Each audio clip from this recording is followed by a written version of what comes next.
It is indeed an occasion we truly waited for. Today is our first celebration of life. And at the same time, we are celebrating the United Nations. I bet everyone's excited too. Hello guys, good afternoon and magandang Jensen. Annyeonghaseyo, South Korea. South Korea, annyeonghaseyo. Konnichiwa, Japan. Namaste, India. Namaste, India. Say namaste.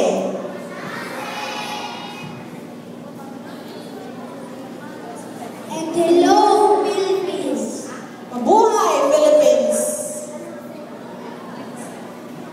Let us not procrastinate our time. So without further ado, let us all stand to sing, to give due respect and honor to the flags. This will be followed by the singing of the national anthem, to be conducted by